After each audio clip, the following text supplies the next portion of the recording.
Friends, नमस्कार। मैं राजेश झा वापस आप सबको इनवाइट करता हूं इस प्लेटफॉर्म के लिए। और मैं बता रहा हूं आज का जो पूरा सेशन है ना, ये पूरी तरीके से एजुकेशनल सेशन है। हम कोई ट्रीटमेंट क्लेम नहीं कर रहे हैं। हम कोई हमारा ये पूरा सेशन देने का पर्पस जो है वो आपको एक इंफॉर्मेशन पहुंचाना है। देखिए, हमारा ट्रीटमेंट का काम बहुत अच्छे तरीके से हमारे डॉक्टर्स कर रहे हैं। हमारा पर्पस सिर्फ ये है कि आपके अंदर अवेयरनेस फैलाया जाए ताकि आप चीजों को समझे, इंपॉर्टेंस समझे। और आज के इस सेशन में जो सबसे खास बात क्या है, सबसे खास बात क्या है कि चीजों को समझाने के लिए हम लोगों के चहीते जो नेचुरोपैथ दिल्ली बेस्ड नीरज वाधवा जी हैं। नीरज वाधवा जी का मैं अगर खासियत बताऊं, ये चीजों को बहुत आसानी से समझा देते हैं। इनका सबसे बड़ा खासियत क्या है, कोई भी मुश्किल से मुश्किल टॉपिक को ये इतनी आसानी से समझा देते हैं कि हमें वो आसानी से चीज समझ में आ जाती है। और कहीं ना कहीं जो नॉलेज है ना, वो हम लोगों को अपने जीवन के लिए बहुत इंपॉर्टेंट है इस प्लेटफॉर्म पे। दूसरा मैं बताऊं, मैं चाहूंगा जो लोग भी यूट्यूब पे देख रहे हैं ना, मैं देखता रहूंगा यूट्यूब पे भी जो आपका क्वेश्चन है वो आप जरूर डालें, ताकि एक बार सेशन कंप्लीट होने के बाद इस रिलेटेड अगर आपका कोई क्वेरी या कोई क्वेश्चन होगा तो उसको रिजॉल्व करने की कोशिश की जाएगी। साथ में मैं चाहूंगा जो लोग यूट्यूब पे हैं इस चैनल को सब्सक्राइब कर ले, ताकि आपको टाइम टू टाइम इस तरह का इंफॉर्मेशन मिलता रहेगा। तो अब बिना ज्यादा समय गुजारे हुए, क्योंकि ऑलरेडी हम 9 बजे सेशन स्टार्ट करने वाले थे, हम 9:05 पे पहुंच चुके हैं, तो मैं चाहूंगा switch over to Neeraj Wadhwa sir. और वापस मैं चाहूंगा आप लोग बहुत ध्यान से सुने सर का पूरा session. Neeraj sir, please welcome.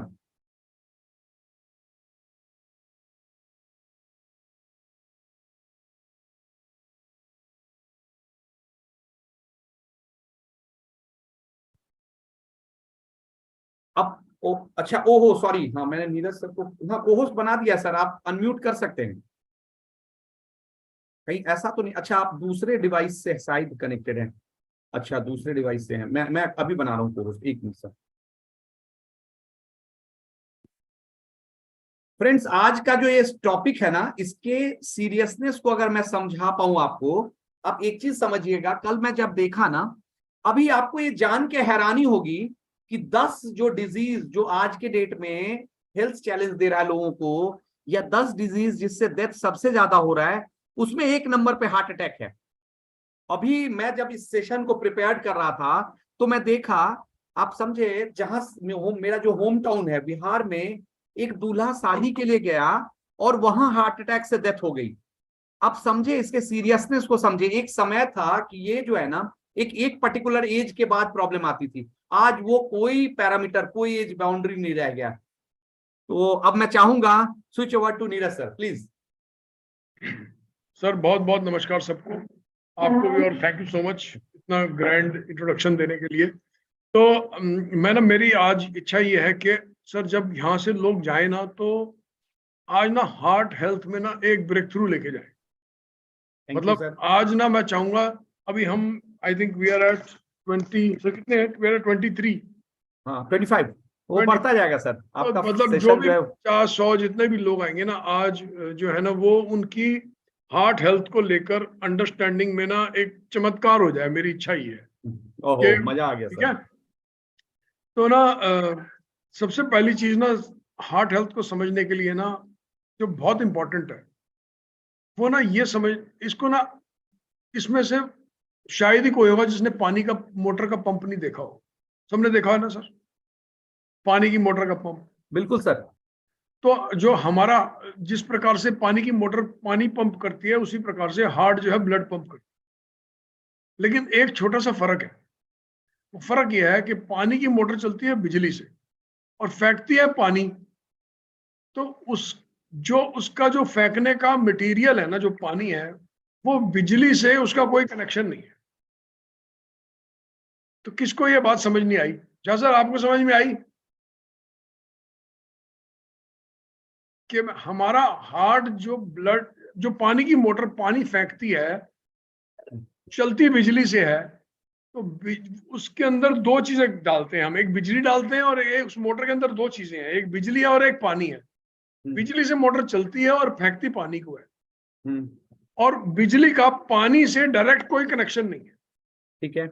अब हार्ट हेल्थ में क्या होता है, हार्ट के अंदर जो चीज वो पंप कर रहा है ना, उसी से ही चलता है। ओहो।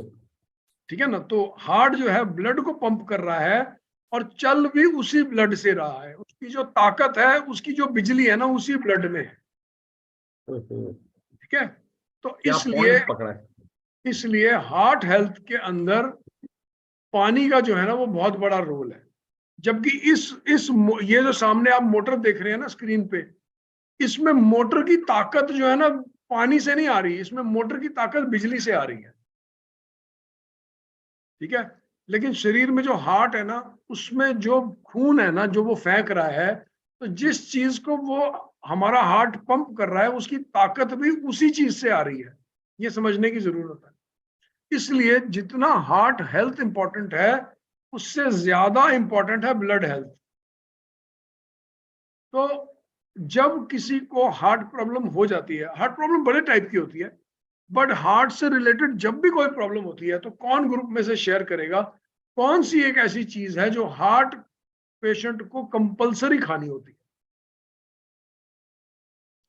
चैट में शेयर करो। एक गोली ऐसी होती है जो हार्ट पेशेंट को कंपलसरी खानी होती सर, ब्लड थिनर। है। Blood thinner, very good. आपने नोटिस किया, जिस चीज को हार्ट फेंक रहा है और जो चीज हार्ट को पावर दे रही है, हमको उसी को ही पतला करना है। ठीक है, और कौन सी ऐसी चीज है जो खून को, जो दवा नहीं है लेकिन खून को पतला करती है? कौन सर, चैट में बताएगा? सर आप मत बताना। कौन सी ऐसी चीज है जो खून को पतला करती है लेकिन दवा नहीं है? चैट में बताओ, क्या ऐसी चीज है जो दवा नहीं है लेकिन खून को पतला करती है? मैं वेट कर चैट रहा में सर हूँ। कुछ लोगों का आया है अच्छा, आ गया। information। क्या आया सर जवाब? नहीं नहीं सर, हाँ हाँ, बिल्कुल आ गया सर। चैट बॉक्स में आ गया। एक तो जवाब स्पिरुलिना। आया स्पिरुलिना, वेरी गुड। हाँ, बिल्कुल करती है, बिल्कुल करती है। लेकिन जिन लोगों के पास स्पिरुलिना का एक्सेस नहीं है, वो क्या करेंगे? स्पिरुलिना तो सप्लीमेंट जो शीट है, वो मार्क्स आंसर पेपर जो खत्म होता है उसके बाद सप्लीमेंट आता है ना। जब आप एग्जाम लिखने जाते हैं तो सबसे पहले तो आंसर शीट मिलती है, जब वो आंसर शीट भरती है फिर सप्लीमेंट आएगा ना। तो कौन सी ऐसी चीज है जो खून को पतला करती है? चलो हिंट देता हूं, खाने की चीज है। स्पिरुलिना भी ब्लड थिनर है और क्लोरोफिल भी ब्लड थिनर है, लेकिन इंसुलिन नहीं, इंसुलिन ब्लड को पतला नहीं करते। सर बताऊं? एक मिनट, वेरी गुड। किसने आंसर? दुष्यंत जी ने आंसर दिया। हाँ, दुष्यंत ग्रीन जी के लिए वेजी। क्लैपिंग होनी चाहिए सर। हाँ, क्लैपिंग, बिल्कुल बिल्कुल ग्रीन बिल्कुल। वेजिटेबल्स जो है वो खून को पतला करती है। हाँ, तो इसका मतलब है कि अगर आपको अपनी हार्ट हेल्थ बिल्कुल ठीक रखनी है, तो सबसे इंपॉर्टेंट चीज आपके खाने में क्या होनी चाहिए? Green vegetable. ग्रीन वेजिटेबल्स होनी चाहिए। तो अगर आपने सुबह खाया पराठा, दोपहर को खाया दाल चावल, और रात को खाई रोटी पराठा, या रात को आपका मन कर गया रेस्टोरेंट में जाके नूडल्स और साउथ चाइनीज फूड खाने का, तो आपको वेजिटेबल्स नहीं मिलेंगी। और खासकर वो लोग जो सलाद खाने में सलाद बिल्कुल नहीं खाते। सबसे इंपॉर्टेंट होती हैं ग्रीन वेजिटेबल्स और सैलेड्स, जो कि हमारे खून को स्वस्थ और पतला रखती हैं। तो जो खून पतला करने की गोली होती है, क्या वो, यस या नो में आंसर दीजिएगा, जो खून पतला करने की गोली है, क्या वो खून पतला करती है लेकिन खून ब्लड की हेल्थ में कोई इंप्रूवमेंट करती है? यस या नो में? ओके गुड, बड़े सारे लोगों ने नो बोला। तो खून पतला करने की जो गोली होती है वो हार्ट की, ब्लड की हेल्थ में कोई इंप्रूवमेंट नहीं देती है, एक्सेप्ट कि वो ब्लड को पतला कर देती है। जबकि ग्रीन वेजिटेबल्स, अच्छा अगर आप, मैं ये नहीं बोल रहा कि आपका इलाज चल रहा है और आप गोली बंद कर दें, बिल्कुल भी एडवाइस नहीं है। तो जो भी ट्रीटमेंट डॉक्टर से चल रहा है वो आप करते रहेंगे, बट कहने का मतलब यह है कि ग्रीन वेजिटेबल्स और सैलेड जो है वो, अभी हम उन लोगों की बात कर रहे हैं जो अपना हार्ट हेल्दी रखना चाहते हैं, पहले हम उनकी बात कर रहे हैं। अगर आप अपना हार्ट हेल्दी रखना चाहते हैं तो ये दो चीजें आपके हेल्दी हार्ट के लिए सबसे इंपॉर्टेंट है, ठीक है। तो अब अभी हमने तो वो देख लिया, एक एस्पेक्ट समझ लिया कि किन लोगों को अपना हार्ट हेल्दी रखना है तो वो क्या करें। ग्रीन वेजिटेबल्स ज्यादा खाएं, सैलेड्स ज्यादा खाएं, जिससे आपको क्लोरोफिल मिलेगा, जिससे आपको बहुत सारे मिनरल्स मिलेंगे। सब्जियां जो है मिनरल से भरी हुई होती हैं। सब्जियों में कैल्शियम होता है, सब्जियों में मैग्नीशियम होता है, सब्जियों में पोटेशियम होता है। ये वो इलेक्ट्रोलाइट्स हैं जो कि ब्लड को हेल्दी रखते हैं। ब्लड को हेल्दी रखने में इलेक्ट्रोलाइट्स का बहुत बड़ा रोल होता है। इनको इलेक्ट्रोलाइट्स बोलते हैं। क्यों बोलते हैं इलेक्ट्रोलाइट्स, कौन बताएगा?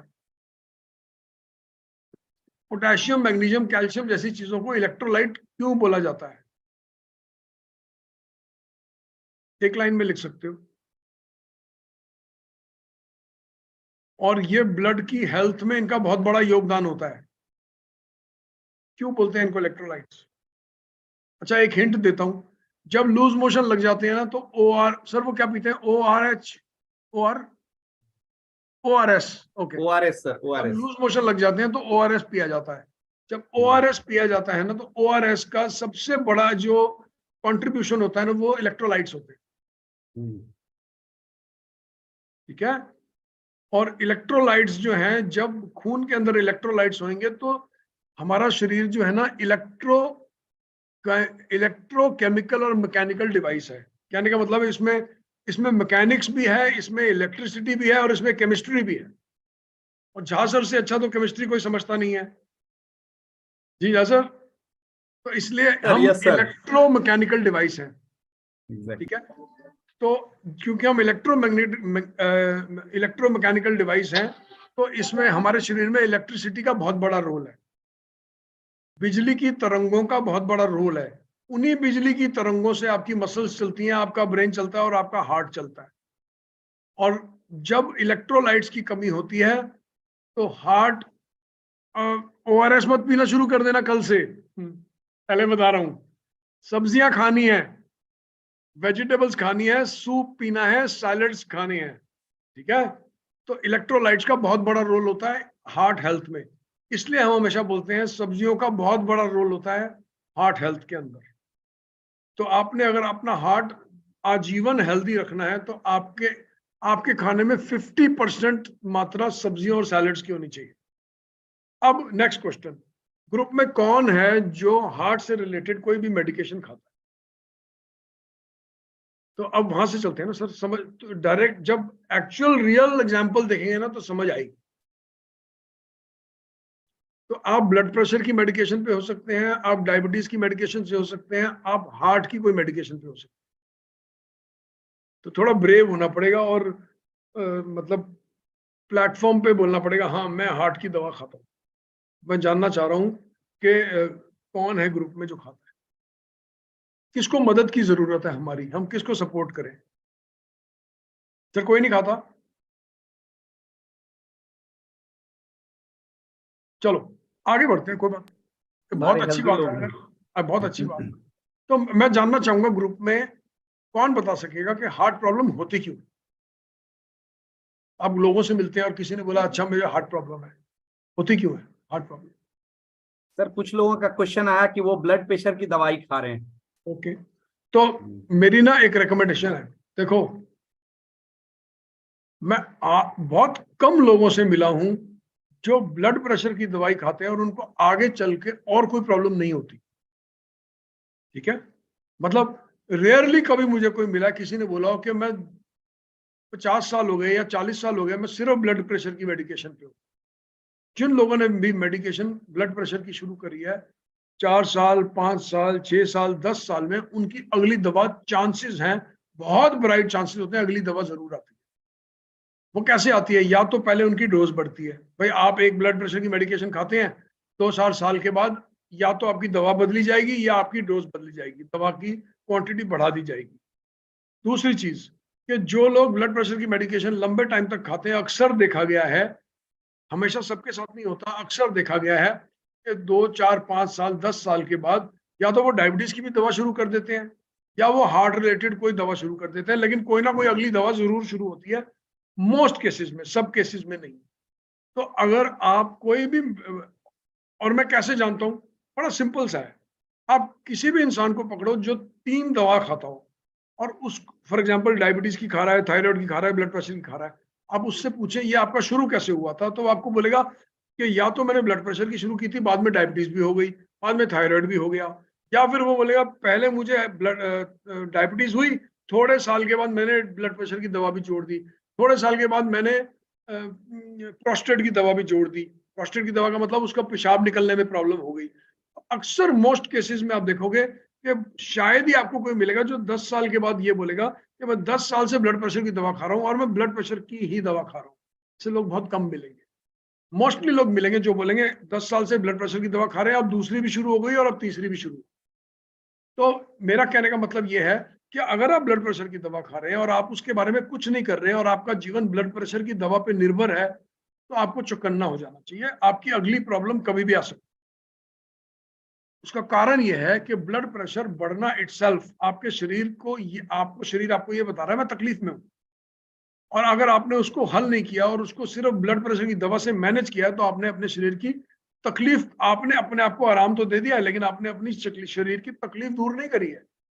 और अगर आपने शरीर की तकलीफ दूर नहीं करी है, तो शरीर फिर से आवाज देगा किसी दूसरे रूप में। वो दूसरा रोग थायराइड की प्रॉब्लम हो सकती है, वो दूसरा रूप डायबिटीज की प्रॉब्लम हो सकती है, वो दूसरा रूप पेशाब की प्रॉब्लम हो सकती है, वो दूसरा रूप कैंसर भी हो सकता है। मुझे नहीं पता क्या होने वाला। कुछ भी, किसी भी तरीके से जब आप छोटी प्रॉब्लम को नहीं सुनोगे, शरीर बड़ी प्रॉब्लम के साथ दोबारा से आपको दस्तक देगा। तो ये तो बात हुई इसकी ब्लड प्रेशर की। और मोस्टली लोगों की हार्ट प्रॉब्लम जो है वो ब्लड प्रेशर के बाद ही शुरू होती है। हार्ट प्रॉब्लम तक ज्यादातर लोग वो ही पहुंचते हैं जो ब्लड प्रेशर की दवा खा रहे होते हैं। क्या सब इस बात से आप सहमत है मेरी?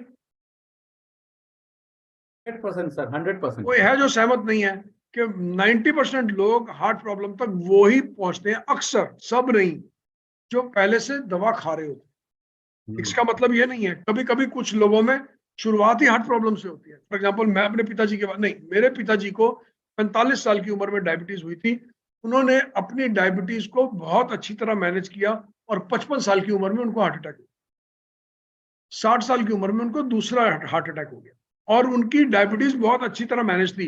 मेरी मदर उनको चावल नहीं खाने देती थी, मीठा नहीं खाने देती थी, हाथ काफी रोक के रखती थी, तो उनको बहुत हेल्प करती थी। उसके बावजूद भी 55 साल की उम्र में उनको हार्ट अटैक हो गया। तो मेरा एक्सपीरियंस बताता है कि ब्लड प्रेशर की गोली, और आपको ये खुद एजुकेट नहीं होना, आपको ये अपने लोगों को भी एजुकेट करना।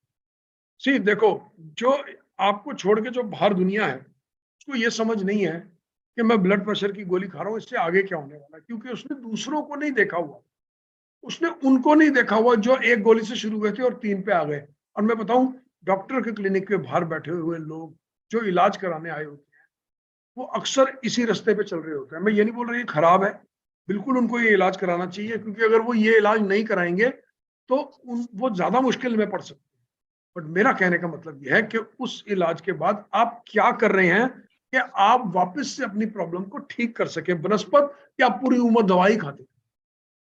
तो मैं दवा के बिल्कुल खिलाफ नहीं हूँ। मतलब अगर आज रात को मुझे ब्लड प्रेशर की प्रॉब्लम आती है, तो मैं सबसे पहले डॉक्टरी इलाज लूंगा और ब्लड प्रेशर को हल करूंगा। लेकिन मैं अपने आप से पूछूंगा कि ये ब्लड प्रेशर मुझे हुआ क्यों, मैंने ऐसा क्या किया है। तो मोस्ट केसेस में जो लोग जेनेटिकली माँ के पेट से हार्ट प्रॉब्लम लेके पैदा नहीं होते हैं, उनको हार्ट प्रॉब्लम सिर्फ एक और सिर्फ एक कारण से आती है। वो क्या कारण है? जी जाजर। ब्लड खराब होने से सर। Very good. और ब्लड खराब होने का क्या कारण? मीठा खाना। तो उसको और थोड़ा अच्छी तरीके से बोले तो वो होगा उनका खान पान और उनकी जीवन शैली। बिल्कुल। और एक बात बताओ, हार्ट प्रॉब्लम, जैसे कोई आया आपके पास, सपोज करो कोई पेशेंट आया और पेशेंट ने आके बोला मुझे हार्ट प्रॉब्लम है, तो उसको हार्ट प्रॉब्लम है या उसको 15 साल से हार्ट प्रॉब्लम चल रही थी, उसको अब पता चला है? दोनों में क्या पहले से बात चल रहा बेहतर साउंड करती है? है। 15 साल से हार्ट प्रॉब्लम चल रही थी, अब पता चला है। सर अगर आपको कभी भी हार्ट प्रॉब्लम होगी नहीं, अगर आपको हार्ट प्रॉब्लम होनी है तो आज उसकी शुरुआत हो चुकी है। आपको अभी हार्ट प्रॉब्लम हो रही है, बस सिर्फ यह है कि आपको पता नहीं है। Very good. क्योंकि हार्ट प्रॉब्लम एक दिन में आती नहीं है किसी को, ऐसा नहीं होता है सब कुछ ठीक चल रहा है और आज हार्ट प्रॉब्लम आ गई। उनको भी जो जिम में एक्सरसाइज करते करते चले गए हैं सर, उनको भी आवाज आई होगी कुछ ना कुछ। शरीर हमेशा आवाज देता है सर, किसी ना किसी फॉर्म में। कोई दर्द के फॉर्म में आवाज देगा, कोई गैस के फॉर्म में आवाज देगा। बहुत बार ऐसा भी होता है, लोग हार्ट प्रॉब्लम समझ के हॉस्पिटल चले जाते हैं और निकलती गैस है, तो बोलता है आपको गैस हुई है। तो शरीर किसी ना किसी रूप में आवाज दे रहा होता है, सिर्फ उस आवाज को सुनना होता है और मोस्टली लोग उसको सुनते नहीं। जैसे छाती में दर्द हो सकती है, बिल्कुल एग्जैक्टली छाती में दर्द हो सकती है और आप समझेंगे मेरे को तो सिर्फ गैस है। गैस के सिम्टम्स और एंजाइना पेन के सिम्टम्स ऑलमोस्ट बराबर होते हैं। एंजाइना पेन होता है कि आपका हार्ट तकलीफ में है और आपको लग रहा है यार छाती में बड़ी दर्द है, बड़ी गैस बन रही है। और अगर आपको गैस की प्रॉब्लम है तो आप दोनों को कंफ्यूज भी कर सकते हैं। मैं अपनी मदर का एग्जांपल बताऊं। मेरी मदर आज से करीब 35 साल पहले, मेरी मदर हमेशा कंप्लेंट करती थी मेरे को सर्वाइकल की पेन। सर्वाइकल की मतलब यहाँ गर्दन में दर्द है, गर्दन में दर्द है, गर्दन में दर्द है। और हर गर्दन दर्द पे गर्दन दर्द की दवा खाती थी और ये प्रक्रिया 6 महीने तक चलती रही। और एक दिन हम घर में बैठे हुए थे, डिनर था किसी का, और सडनली हार्ट अटैक हो गया। वो बाद में समझ में आया कि वो एक्चुअली गर्दन की दर्द नहीं थी, वो हार्ट सिग्नल दे रहा था। देखो बड़े लोग सर्वाइकल हार्ट की पेन को सर्वाइकल से कंफ्यूज कर देते, खासकर वो जिनको सर्वाइकल है। फॉर एग्जांपल किसी को सर्वाइकल और अक्सर दर्द होती रहती है, अगर उस तरह के इंसान को हार्ट प्रॉब्लम आएगी तो वो कंफ्यूज कर सकता है सर्वाइकल की दर्द को हार्ट की दर्द से।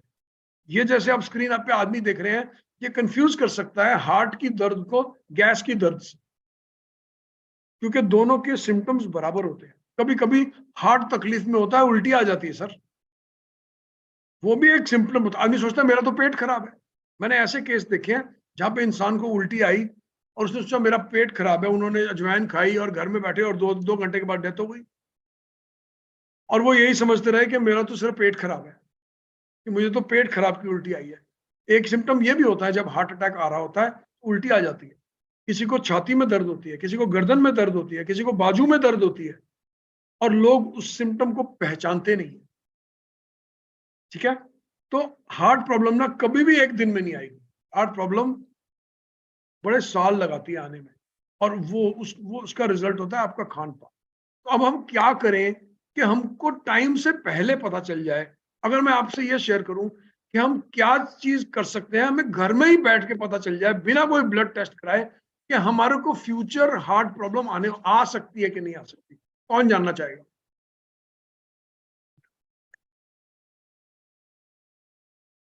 हर आदमी जानना चाह रहा है सर। हर आदमी जानना चाहेगा। देखो बिल्कुल।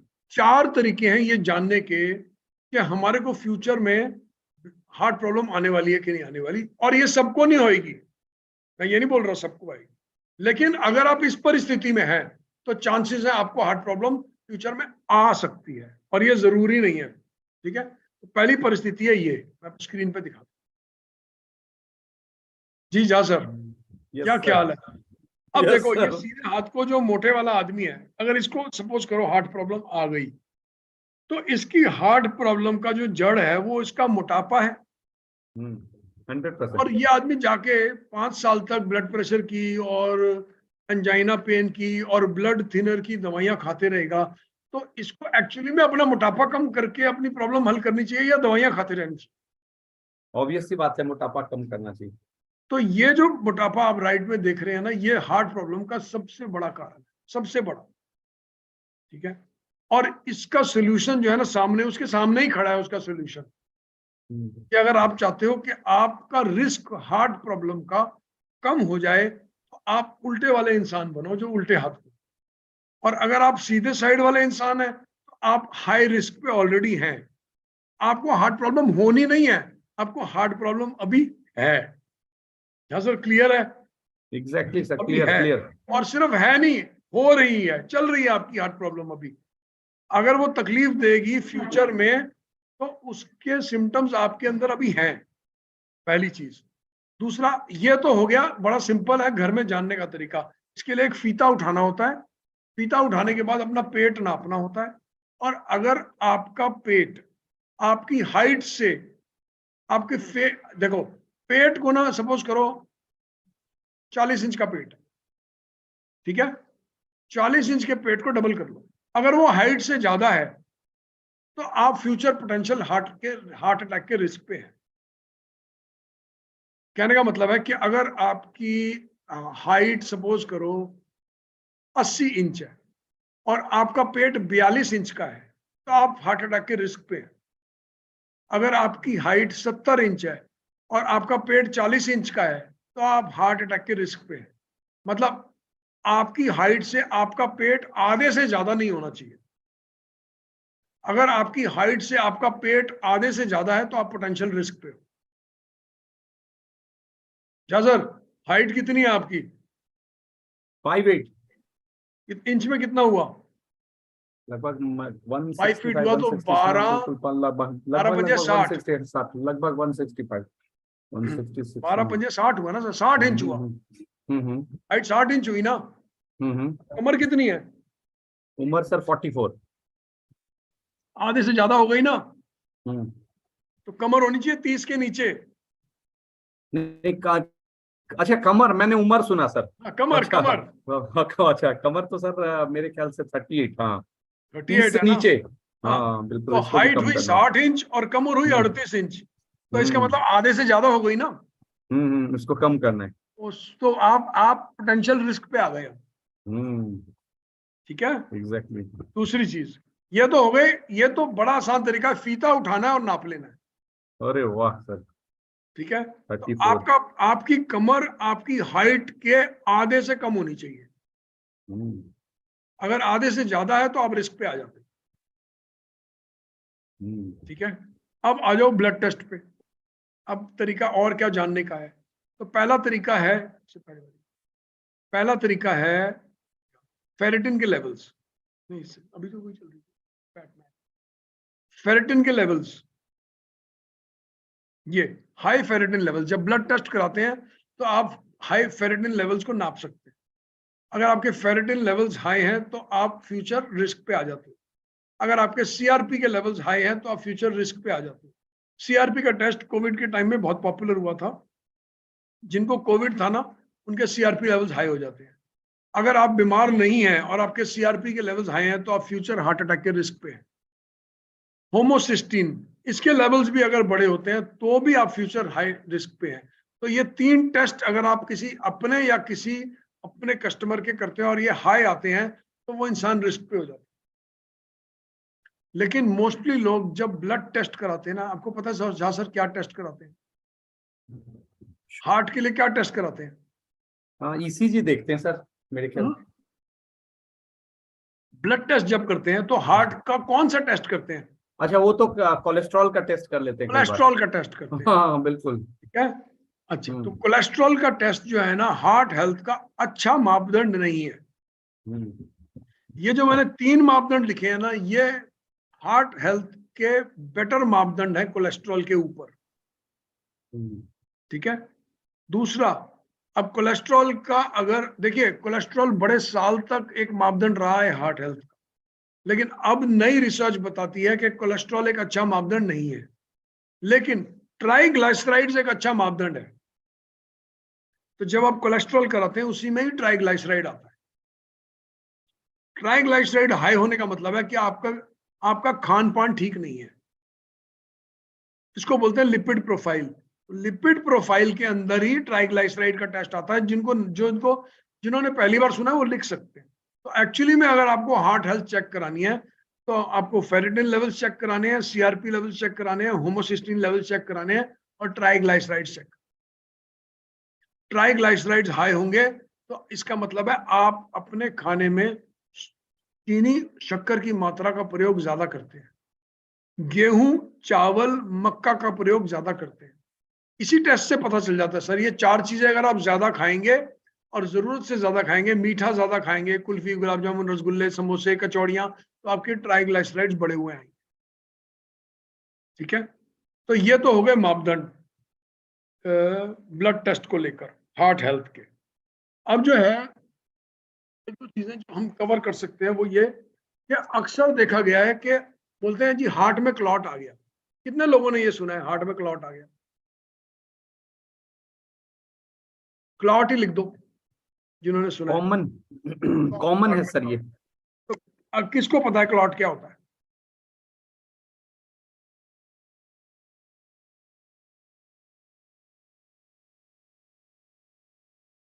क्लॉट ना लिखा हुआ है, नहीं, ब्लॉकेज वो एक्चुअली क्लॉट और ब्लॉकेज देखो ऐसा होता एक है ही। ना, मैं दोनों में फर्क बताऊं।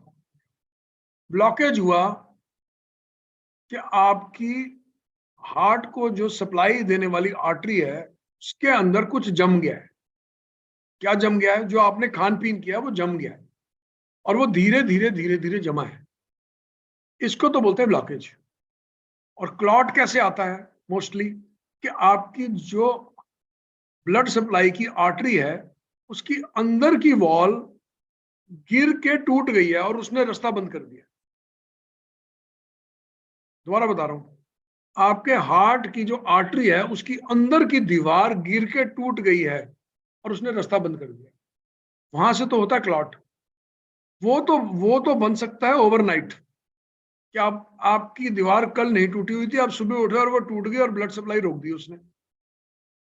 और दूसरा तरीका ये है कि आपका खान पान और जीवन शैली ऐसी है कि धीरे धीरे धीरे धीरे वहां पे कोलेस्ट्रॉल बिल्डअप हो गया।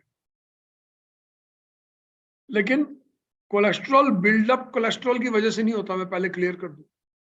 कोलेस्ट्रॉल बिल्डअप देखो, कितने लोगों को पता है कोलेस्ट्रॉल क्या होता है? चलो ऐसे देखते हैं कोलेस्ट्रॉल होता क्या है, कोलेस्ट्रॉल का काम क्या है शरीर में। कोलेस्ट्रॉल, अच्छा इसको ऐसे देख लेते हैं, कोलेस्ट्रॉल इज गुड और बैड। एक्चुअली में हमारे शरीर के लिए कोलेस्ट्रॉल गुड होता है या बैड होता है? कौन बताएगा?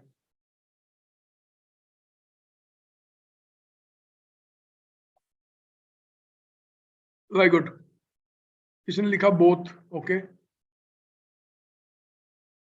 देखो एक्चुअली में ना गुड और बैड कोलेस्ट्रॉल होता ही नहीं है।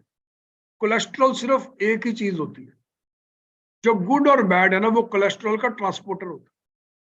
कहने का मतलब है एक ट्रांसपोर्टर वो है जो लीवर से कोलेस्ट्रॉल को हार्ट तक लेके जाता है, और दूसरा ट्रांसपोर्टर वो है जो हार्ट से कोलेस्ट्रॉल को वापस लीवर पे लेके आता है।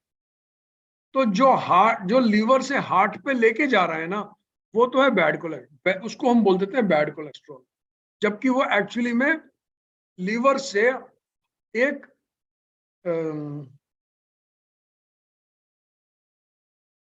लिपोप्रोटीन होता है, इट्स कॉल्ड लिपोप्रोटीन। एक लिपोप्रोटीन है जो लीवर से हार्ट पे कोलेस्ट्रॉल को लेके जाता है। मैं इसको समझाता हूं कैसे। सपोज करो आपका आज मूड किया कुल्फी खाने का, और आपने एक बढ़िया सी 100 रुपए वाली कुल्फी, 100 रुपए वाली कुल्फी भी छोड़ो, फ्री की कुल्फी शादी में खाई, और साथ में आपने खाया गुलाब जामुन और साथ में खाया बादाम का हलवा, और उससे पहले आपने खाया खाना। अब ये सारा जो खाना है ना ये क्या करेगा, आपके ब्लड में जाने के बाद आपकी नसों की अंदर की जो दीवार है, खासकर हार्ट के नजदीक जो दीवार है, आर्टरी जो है, उनको डैमेज करेगा। ठीक है, जब वहां पे डैमेज होएगा तो उसको डैमेज का मतलब यह है कि वहां से ब्लड लीक हो सकता है। अब वहां से ब्लड लीक ना हो उसको बैंडेड लगाने का काम कोलेस्ट्रॉल करता है। तो फॉर एग्जांपल आपने बादाम का हलवा और कुल्फी खाई, उस रात को आपके हार्ट की जो आर्टरी है वो अंदर से डैमेज हुई उस खाने की वजह से। क्यों? क्योंकि उस खाने ने ट्राइग्लिसराइड्स बढ़ाए। मैंने समझाया ना अभी, ट्राइग्लिसराइड्स आपके खाने से बढ़ते हैं। उस खाने ने ट्राइग्लिसराइड्स बढ़ाए और उस बढ़े हुए ट्राइग्लिसराइड्स की वजह से आपकी आर्टरी की अंदर की दीवार डैमेज हो गई। अब उसको डैमेज को ठीक करने के लिए कोलेस्ट्रॉल लिवर से चलेगा और आर्टरी के अंदर जाके चिपक जाएगा, और उसका काम है कि वहां से खून लीक ना हो, उसको बंद पैक कर देना। एक्चुअली में कोलेस्ट्रॉल तो एक ही है, उसको ले जाने वाला ट्रांसपोर्टर फर्क है। तो उसको एक एलडीएल जो है उसको लेके हार्ट पे जाएगा और वहां जाके चिपका देगा। तो एलडीएल को बैड कोलेस्ट्रॉल बोलते हैं, क्योंकि जितना लीवर से हार्ट में जाके चिपकेगा उतनी ब्लॉकेज बढ़ती जाएगी। और गुड कोलेस्ट्रॉल कौन सा है? जो हार्ट में जो रात को रिपेयर हुई थी वहां से जो कोलेस्ट्रॉल एक्स्ट्रा चिपका था उसको वापस लीवर पे लेके आने वाला, उसको गुड कोलेस्ट्रॉल बोलते हैं। इसका मतलब गुड कोलेस्ट्रॉल आर्टरी को खाली करता है और बैड कोलेस्ट्रॉल आर्टरी को भरता है। क्लियर? किसी को नहीं क्लियर तो बता दो, नॉट क्लियर लिख दो।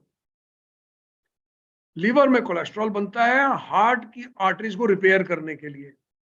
बैड कोलेस्ट्रॉल उसको बोलते हैं जो लीवर से कोलेस्ट्रॉल को लेके आर्टरी को रिपेयर करता है, और गुड कोलेस्ट्रॉल उसको बोलते हैं जो आर्टरी में से कोलेस्ट्रॉल को लेके वापस लीवर पे ले आता है। सर नॉट क्लियर आया कुछ लोगों का, एक तो बार उसको थोड़ा सा गुड और इसलिए समझाएं। बोलते हैं क्योंकि वो आर्टरीज की सफाई कर रहा है, और उसको बैड इसलिए बोलते हैं कि वो लीवर से आर्टरीज में जाके भर रहा है। लेकिन अगर आइडियल कंडीशन में देखें तो आर्टरी डैमेज होने के बाद वहां कोलेस्ट्रॉल लगना चाहिए, बैड उसको लेके जाए और गुड उसको खाली कर दे, और आर्टरी वापस से नई बन जाती है। लेकिन हमारी परिस्थिति में क्या होता है, हमने आज कुल्फी खा ली, कल गुलाब जामुन खा लिए, फिर खीर खा ली, फिर 2 मिनट मैगी नूडल्स खा लिए, फिर एक दिन ढाबे में जाके शाही पनीर और दाल खा ली, तो वो रोज आर्टरी डैमेज हो रही है, और वो रोज आर्टरी डैमेज हो रही है, वहां रोज कोलेस्ट्रॉल लग रहा है, और गुड कोलेस्ट्रॉल की मात्रा कम होने की वजह से वहां से गुड कोलेस्ट्रॉल उसको वापस नहीं ला पा रहा, और आर्टरी जम जाती है, उसके अंदर कोलेस्ट्रॉल की जमावट हो जाती है, जिसकी वजह से हार्ट ब्लॉक हो जाता है।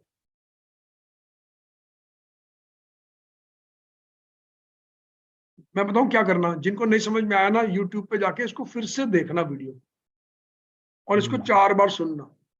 लिवर में कोलेस्ट्रॉल बनता है, कोलेस्ट्रॉल एक ही है, जो जा रहा है हार्ट तक वो भी वही है, जो आ रहा है वो भी वही है, दोनों के ले जाने के प्रोटीन्स अलग हैं। बैड वाला कोलेस्ट्रॉल को लेके जाता है और गुड वाला वापस लेके आता है, इसलिए उनको बैड और गुड बोलते हैं, क्योंकि गुड वाला आर्टरी को खाली कर रहा है और बैड वाला आर्टरी को भर रहा है। लेकिन कोलेस्ट्रॉल इसलिए बना है ताकि आपकी आर्टरी जब डैमेज हो तो वो रिपेयर हो सके, वो कोलेस्ट्रॉल से रिपेयर होती है। ठीक है? जिनको नहीं समझ में आया अभी भी, वो जाके वीडियो को 5 बार जरूर देखें बाद में। ठीक है जा सर, आगे बढ़ूं? हाँ बिल्कुल सर, बढ़ो बढ़ो। तो अब जो है ना, इसलिए एक्चुअली में कोई गुड और बैड कोलेस्ट्रॉल होता ही है, कोलेस्ट्रॉल सिर्फ एक होता है, और उसको ले जाने वाले प्रोटीन्स जो हैं वो एलडीएल होते हैं और लाने वाले एचडीएल होते हैं। तो जिनका एचडीएल ज्यादा होता है उनकी रिपेयर बेटर होती है, जिनका that means LDL Neeraj sir, ज्यादा होता है उनकी रिपेयर कमजोर होती है, इसलिए हार्ट जो है कोलेस्ट्रॉल से भर जाता दैट मीन्स नीरज सर, जहां तक मैं समझ पा रहा हूँ, है। हमारा हार्ट का कनेक्शन हमारे लीवर के साथ बहुत जबरदस्त रहेगा, क्योंकि जो हमारा लीवर है वही तो बना रहा है कोलेस्ट्रॉल, क्यों? एब्सोल्युटली सर, मैंने एक स्लाइड दिखा ली थी, मैं सीधा लास्ट स्लाइड ही आपको पहले दिखा दूं। देखो, 4 चीजें हैं जो हार्ट हेल्थ को चाहिए। हाँ ये एक हार्ट को चाहिए हेल्दी फैट। जहाँ सर आप बताओ, हेल्दी फैट हम कैसे दे सकते हैं हार्ट को? हेल्दी फैट मतलब ऑब्वियस सी बात है, ओमेगा 3, ओमेगा अपने 3, डाइट में ओमेगा 3 को ऐड ठीक है। करके। दूसरा, हार्ट हेल्थ के लिए चाहिए healthy liver. Oh very good. ठीक है, और हम हेल्दी लीवर कैसे दे सकते हैं सर? हेल्दी लीवर हम लोग दे सकते हैं अपने लीवर को प्रॉपर फंक्शन करा के, और लीवर का प्रॉपर फंक्शन होगा जैसा कि आपने ट्रेनिंग दिया है, विटामिन डी B12 को के लेवल को मेंटेन करके, और साथ में मिल्क थिसल के साथ। मिल्क थिसल खा के। तीसरी चीज हमारे को हेल्दी हार्ट के लिए चाहिए विटामिन और मिनरल्स। क्या देगा सर? विटामिन डी और B12 जो है वो स्पिरुलिना देगा। स्पिरुलिना देगा, और साथ में खानी है खूब सारी सब्जियां सब्जियां, हरी और सब्जी सलाद। मतलब। बिल्कुल और बिल्कुल। चौथा चीज है, हमने इन्फ्लेमेशन को लो रखना है। इन्फ्लेमेशन को लो हम कैसे रखेंगे सर? हाँ, इन्फ्लेमेशन को लो रखने के लिए हमारे पास एक प्रोडक्ट है, हिमोहिम। हिमोहिम। हम नेक्स्ट स्लाइड दिखाओ सर, अब ये स्लाइड देखो। ओहो, क्या जबरदस्त आपने बनाया है, really really super. Healthy fat आपको मिलेगा ओमेगा 3 से, हेल्दी लिवर आपको मिलेगा एटॉमी के मिल्क थिसल से, और विटामिन और मिनरल्स आपको मिलेंगे स्पिरुलिना से। विटामिन डी और B12 तो आप ऑलरेडी जानते हैं, उसके बिना तो हमारी हमारी रेलगाड़ी आगे नहीं बढ़ती है। नहीं बात, और इन्फ्लेमेशन डाउन होएगी आपकी हेमोहिम से। ओहो, ठीक है, दैट इज द रीजन कि हिमोहिम प्रॉपर काम करता रहता है। ठीक है। तो अब ये तो एक फैक्टर हुआ। देखो, अभी हमने ना एक ही फैक्टर देखा, कोलेस्ट्रॉल। दूसरा, हार्ट से रिलेटेड प्रॉब्लम आती है पैल्पिटेशन की। कोई ग्रुप में है सर जिसको पैल्पिटेशन हो, मतलब सडनली हार्ट बहुत तेज भागने लग पड़े, सडनली हार्ट बहुत स्लो हो जाए, एंजाइटी हो जाए, हार्ट बीट एकदम से तेज भागती है फिर रुक जाती है? कोई है जिसको इस तरह की प्रॉब्लम है? कोई ग्रुप में?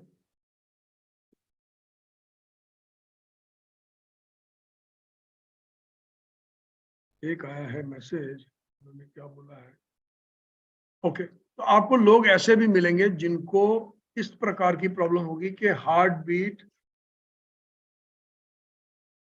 जो है वो कभी कोई बोल देगा मेरी बहुत तेज हो जाती है, 110 चली जाती है, 115 चली जाती है, 140 चली जाती है। ऐसे भी लोग मिलेंगे। ऐसे भी लोग मिलेंगे जो बोलेंगे हमारी हार्ट बीट 35, 38 और 40 हो जाती है, बिल्कुल ही धीरे हो जाती है, ब्लड प्रेशर लो हो जाता है। तो जिसकी नीचे हो जाती है उसका लो हो जाएगा, जिसकी ऊपर चली जाती है उसका हाई हो जाएगा।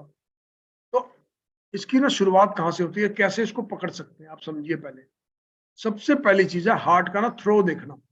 आपको पता है जब नस देखते हैं तो उसमें हार्ट का, जब हम ये नस पकड़ के ऐसे देखते हैं ना नस को, इससे हार्ट का थ्रो पता चल सकता है कि आपका हार्ट का थ्रो कितना है, थ्रो कितना है। और हार्ट का अगर बहुत ज्यादा थ्रो होता है, हार्ट का बहुत ज्यादा थ्रो भी अच्छा नहीं है सर। हार्ट का अगर बहुत ज्यादा थ्रो है तो रात को सोते हुए दिल की धड़कन कान में सुनाई देगी। तो अगर आप सोते हैं तकिए के ऊपर कान रख के दिल की धड़कन सुनिएगा, और अगर आपको कान रख के दिल की धड़कन कान में सुनाई देती है तो आपके शरीर में ओमेगा 3, मिल्क थिसल और spirulina multi vitamin and minerals की कमी है। ये बड़ा बड़ा सिंपल तरीका है। ये आप सिर्फ आप खुद नहीं इस्तेमाल करेंगे, ये आपके क्लाइंट्स को भी आप सिखाएंगे कि रात को सोना है, कान को तकिए पे लगाना है और कान में सुनना है, धक धक धक सुनाई नहीं देनी चाहिए। सुनाई देने का मतलब है डेफिशिएंसी है। उसी प्रकार से पैर को पैर के ऊपर रख के बैठते हैं ना ऐसे सर, पैर को पैर पे, तो बिल्कुल सर। जो नीचे वाला पैर है नहीं, ऐसे हल्का हल्का हिलना नहीं। ये हिलने का मतलब है हार्ट का थ्रो ज्यादा है। अच्छा। पर सिंपल सा तरीका है जानने का। अब पैर पे पैर रख के बैठिए और अपने पैर को ऑब्जर्व करिए, ये ऐसे भी नहीं हिलना चाहिए। हार्ट का थ्रो ज्यादा है। हार्ट का थ्रो ज्यादा होने का मतलब है मल्टीपल विटामिन और मिनरल्स की कमी है शरीर में। विटामिन डी लेवल लो हो सकते हैं, B12 लेवल लो हो सकते हैं, आयरन की कमी हो सकती है। ये क्यों हो रहा है? क्योंकि हार्ट को जरूरत से ज्यादा थ्रो मारना पड़ रहा है ताकि आप जीवित रहें और आपके शरीर के अंदर ऑक्सीजन की सप्लाई होती रहे और मिनरल्स मिलते रहें। जितना ब्लड तेज मूव करेगा उतनी ज्यादा ज्यादा पंपिंग होगी, ज्यादा पंपिंग होगी उतना तेज ब्लड मूव करेगा। तो ब्लड की थ्रो, हार्ट की थ्रो ज्यादा होना एक निशानी है कि आपकी बॉडी नरिश्ड नहीं है। दूसरी दूसरी जो निशानी है कि आपकी बॉडी नरिश्ड नहीं है वो है आपका रेस्टिंग हार्ट रेट।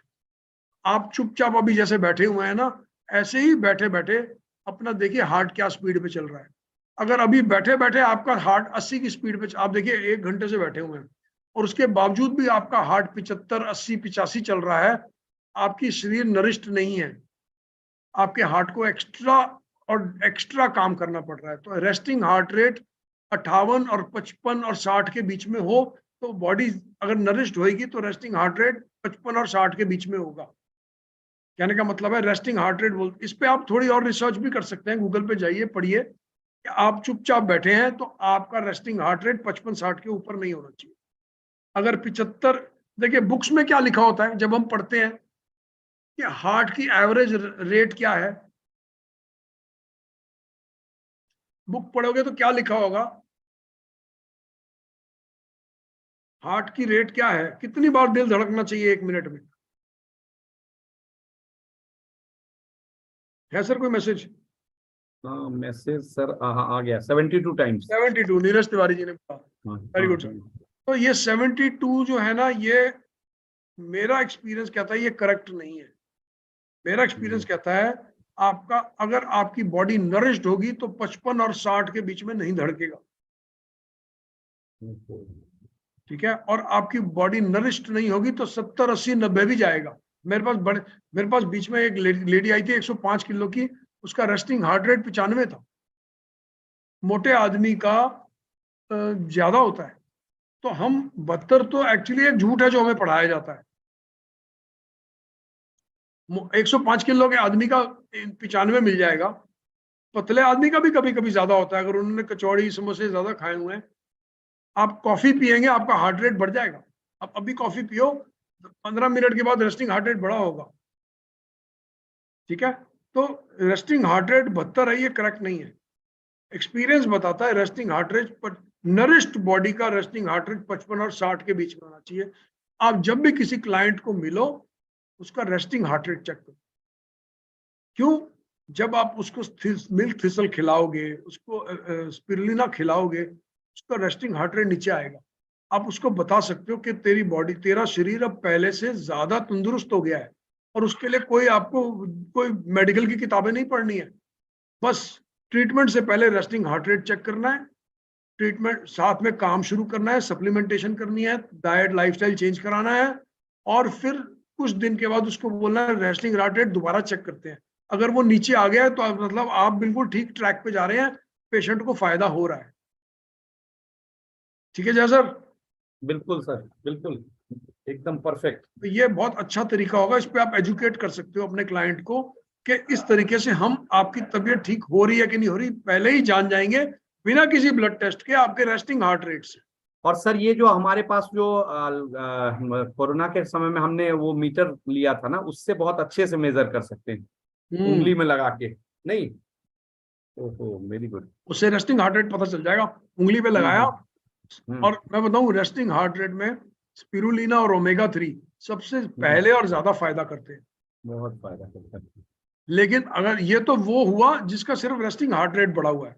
अगर क्लाइंट किसी बड़ी प्रॉब्लम से डील कर रहा है, सोरासिस है, लीवर का प्रॉब्लम है, तो फिर हेमोहिम भी उसमें योगदान देगा, उतना ही बड़ा योगदान देगा। वो भी रेस्टिंग हार्ट रेट को नीचे लाएगा हेमोहिम, क्योंकि इन्फ्लेम्ड बॉडी होएगी, इम्यूनिटी लो होएगी, तो भी रेस्टिंग हार्ट रेट ऊपर होगा ना।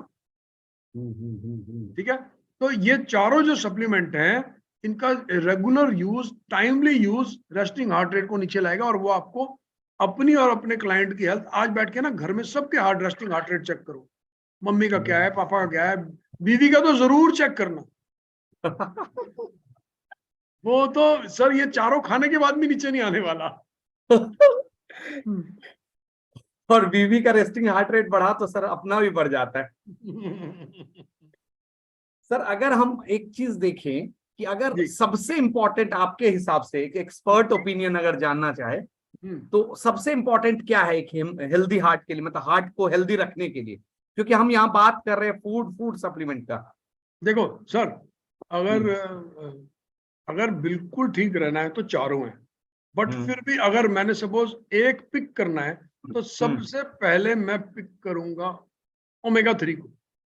मुझे भी लगता है सर। उसका कारण क्या है? क्योंकि मिनरल्स और विटामिन कभी ना कभी कोई ना कोई सब्जियों से ले ही लेगा, लेकिन ओमेगा 3 कहीं से नहीं लेगा। बिल्कुल चांसेस हैं। देखो इस ग्रुप में कितने लोग हैं जो रोज फ्लैक्सीड खाते हैं? चलो देखते हैं। कोई नहीं। जो खाते हैं वो यस लिखे, जो नहीं खाते वो नो लिखे। तो शेयर कितने लोग अलसी के बीज रोज खाते हैं सुबह नाश्ते में?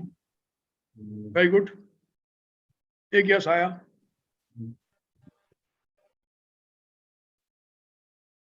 तो नोटिस करो मतलब कि ज्यादा लोग अलसी के बीज नहीं खाते हैं। ऐसे ही आपके क्लाइंट्स हैं, वो अलसी के बीज नहीं खाते हैं, और अगर खाते भी हैं तो देखो जो कैप्सूल में सप्लीमेंट आ रहा है ना, वो बड़ा डेंस है। मतलब वो एक छोटे से कैप्सूल, और सिर्फ डेंस नहीं है, वो एल्गे से आया हुआ है सर। सबसे बड़ी बात है एल्गे से आया हुआ है। एल्गे जो है ना, अलसी के बीज के ऊपर बेटर सोर्स है ओमेगा 3। मतलब जो ओमेगा 3 एटॉमी का एल्गे बेस्ड ओमेगा 3 काम करेगा, वो अलसी का तेल भी नहीं करेगा। लेकिन फिर भी जो लोग खाते हैं, आप नोटिस करो बड़े कम लोग खाते हैं। एक्चुअली में आपको 90% लोग मिलेंगे जो ओमेगा 3 में डेफिशिएंट हो। मिनरल्स और विटामिन वो कहीं ना कहीं से ले रहे होंगे, मतलब उनको दाल से भी मिल रहा होगा, सब्जी घी, भाई बाजार में घिया टिंडा तोरी सबके घर में बनी रही है सर। ठीक है ना? तो ओमेगा 3 नंबर 1 सप्लीमेंट। नंबर 2 पे आएगा मिल्क स्पिरुलिना। नंबर 3 पे आएगा मिल्क थिसल। अब ना एक्चुअली मैं सही बताऊं सर कि ना मैं ओमेगा 3 हेमोहिम का ना 4 पे डाल नहीं सकता, क्योंकि उसकी इंसल्ट है वो। तो उसकी ना इसमें जगह नहीं है एक्चुअली।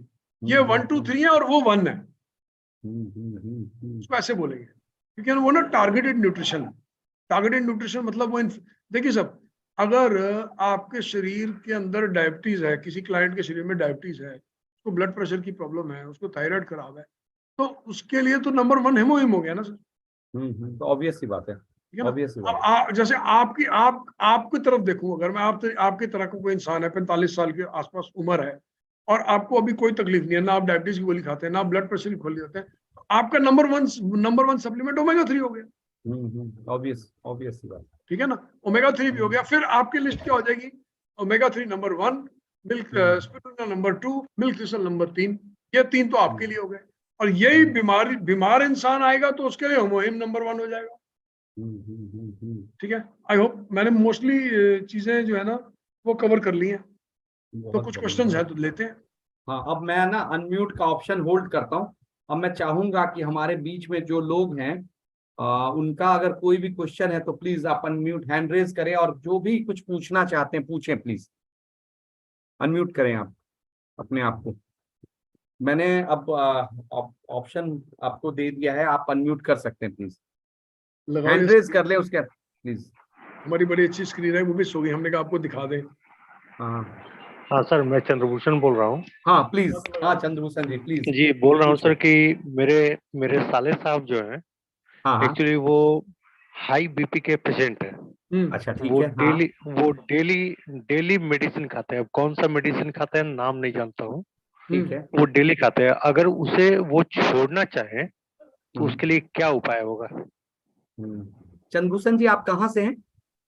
जी, मैं बोकारो अच्छा अच्छा, ठीक ठीक, वो बोकारो इसलिए स्टील सिटी, जानना चाह झारखंड। रहा था ना, क्योंकि देखिए एक चीज जो नीरज सर से मैंने सीखा है कि मतलब हाँ कई बार ना कुछ एरिया रिलेटेड भी बहुत नीरज सर याद है हम लोग एक स्किन का ट्रीटमेंट मतलब वो देख रहे थे बोकारो के साइड में ना, जहाँ पे स्टील प्लांट है, टाटा हो गया, बोकारो हो गया, जमशेदपुर थोड़ा हो गया, वाटर लेवल, वहाँ वाटर का प्रॉब्लम है। वहाँ वाटर लेवल जो है ना वो बहुत ज्यादा है, अलर्ट रहने की जरूरत है। अब रही बात, मैं सर, अपना तो मेरे एक्सपीरियंस बताता हूँ। एक्सक्यूज सर, बोल रहे हैं कि जैसे मेरे हाँ, साले साहब जो है वो रहते हैं नालंदा डिस्ट्रिक्ट में। अच्छा नालंदा, नालंदा ठीक है। डिस्ट्रिक्ट में वो रूरल एरिया में, रूरल ओके। थर्ड ठीक है, नॉर्थ हो ठीक है। गया, वो रूरल एरिया है। हम्म। तो वहां पर ऐसा पॉल्यूशन वगैरह का अगर कहा जाए तो ऐसा पॉल्यूशन का कोई ठीक है, वहां पर ठीक है, कुछ है ही आई नहीं गॉट ऐसा। इट। तो प्लीज, सर हाँ ऐसा सर। है ना कि ना, देखो, मतलब अगर इनको ही समझे, ब्लड प्रेशर छोड़ के कोई और इशू है? नहीं, और कोई प्रॉब्लम नहीं। और कितने साल हो गए बीपी की गोली को? ये लगभग 3 साल से लगभग खा रहे हैं। ठीक है, और एक सेम गोली 3 साल से चल रही है या चेंज हुई है? नहीं, सेम गोली ही है। अच्छा, और दिन में एक है कि दो है? एक। डोजेज बड़ी है 3 साल में, मतलब जैसे पहले 25 लेते थे और फिर अब 50 लेते हैं? नहीं, okay, very good, very good. इतना तो खैर बेहतर नहीं बता सकूंगा सर, लेकिन प्रतिदिन सुबह में एक गोली खाते हैं। ठीक है, तो एक तो ना, जैसे मैंने अभी समझाया ना, देखो, अब इस केस में ना, मैं ना हमेशा, मेरी एडवाइस ना हमेशा खाने से शुरू होती है, कि खाना पहले, सप्लीमेंट बाद में। तो खाने की एडवाइस में दूंगा तो सबसे पहले ना उनको ना रोज सुबह घी और धनिया की स्मूदी पीनी चाहिए, रोज। और जब गर्मियां घिया खत्म हो मीन्स जाए, घी की, आप इसके बारे में बहुत घिया कुछ मीन्स सर? यूट्यूब पे पढ़ सकते हैं, यूट्यूब पे जाओगे बहुत कुछ मिलेगा, कैसे बनती है, लौकी को क्या क्या। कहते हैं लौकी। लौकी, लौकी, लौकी। अच्छा, लौकी। ठीक है। और ये ना उनकी हाँ। लाइफ लाइन होनी चाहिए, ये मतलब ये एक ऐसी चीज है, ये एक ऐसी चीज है जो जीवन भर, जब तक वो जीवित है, वो बंद नहीं करे, जब तक जीवित है बंद नहीं कर रहे। मतलब ये इलाज नहीं बता रहा कोई चीज का, मतलब रोटी खाना, सब्जी खाना, इलाज के रूप में अभी नहीं बता रहा हूँ, मतलब दवा से कंपेयर करें तो इलाज नहीं बता रहा। मैं बता रहा हूँ कि ये उनकी जीवन शैली होनी चाहिए। तो सुबह उठें, सबसे पहली चीज लौकी का जूस बनाएं और वो पिए, और कोई कोई दिन वही लौकी का जूस उनका नाश्ता होना चाहिए। ये सबसे बड़ा जिसे बोलते हैं ना स्टेप है उनके जीवन में, जो उनको फायदा दे। दूसरी चीज, आपने चेक करना है कि वो विटामिन डी और B12 के अंदर उनके शरीर में कमी तो नहीं है। विटामिन डी और B12 की कमी होगी तो शरीर में बहुत सारी चीजें अपने ढंग से काम नहीं करेंगी। मतलब आप ये समझो, आप गाड़ी लेके नीचे निकले और आपका ब्रेक ऑयल आधा है, क्लच के अंदर प्लेट टक आवाज कर रही है, और आप कहो मैं गाड़ी लेके दिल्ली से जयपुर निकल जाऊंगा, तो गाड़ी जयपुर नहीं पहुंचेगी ना। तो गाड़ी को चलने के लिए सब कुछ परफेक्ट होना चाहिए ना। क्लच भी ठीक काम करना चाहिए, सारे पूरे होने चाहिए, तेल, ऑयल, क्लच का ऑयल, गियर का ऑयल, ब्रेक का ऑयल, सब कुछ पूरा होना चाहिए ना। उसी प्रकार से शरीर को भी वो चीजें चाहिए जिससे शरीर अपने आप को ठीक करता है। तो ये लाइफ लाइन है उनकी। लौकी का जूस रोज सुबह उठ के पहली चीज, ये सबके लिए है, उनके लिए नहीं है। कोई फर्क नहीं, आपको अगर बीपी नहीं है, आप कोई गोली नहीं खाते हो, तो आपके दिन की शुरुआत इसी से होनी चाहिए। अब आ जाओ सप्लीमेंट। दूसरे और भी बदलाव है, लेकिन ये एक बहुत बड़ा बदलाव है जो, और इससे फर्क और फायदा बहुत बहुत ही ज्यादा मिलेगा। कौन बताएगा क्यों मिलेगा? चलो, मैंने क्यों बोला लौकी का जूस पिए? चलो जहां से बताओ। एक्चुअली आपने सर सबसे पहले ब्लड को ठीक करने के लिए जो बोला ना, blood thinner, natural blood thinner का आपने यूज कर लिया। लौकी के अंदर बेसिकली जो मिनरल्स है ना, वो ग्रीन वेजिटेबल्स वाला, वो रोल अदा करेगा, मुझे जहां तक लगता है। बिल्कुल ठीक बोला। उसमें से मिनरल्स मिलेंगे, एंजाइम्स मिलेंगे सर, सबसे बड़ी बात। और एंजाइम्स ना जीवित मिलेंगे। अगर आपने लौकी को पका के खा लिया तो वो एंजाइम्स मर गए। जब आप लौकी को स्मूदी बना के पियोगे तो आप जीवित एंजाइम्स पियोगे। वो एंजाइम्स जो आपके शरीर को कभी मिले ही नहीं, क्योंकि आपने सारी उम्र लौकी पका के खाई है। जब आपने लौकी कच्ची खाई ना, तो आपको वो एंजाइम्स मिलेंगे जिनके लिए वो तड़फ रहा है शरीर, है ना। और उसके अंदर आपने धनिया पुदीना मिला दिया, तो आपने धनिया पुदीना मिलाने से मिनरल्स और विटामिन्स बढ़ा दिए। ठीक है, तो ये तो नंबर 1 चेंज है। यही चेंज सर जीवन में बहुत बदलाव लाएगा, पहली चीज। अब आ जाओ सप्लीमेंट पे। चांसेस हैं उनका विटामिन डी लेवल लो होगा, B12 लेवल लो होगा, और ओमेगा 3 उन्होंने कभी नहीं खाई होगी। सही बात। ओमेगा 3 उन्होंने कभी नहीं खाई होगी। और मिल्क थिसल क्यों यूज करना है? देखिए, ऐसा हो सकता है कि मेरा हार्ट ठीक काम नहीं कर रहा, लेकिन मेरा लीवर बहुत बढ़िया है।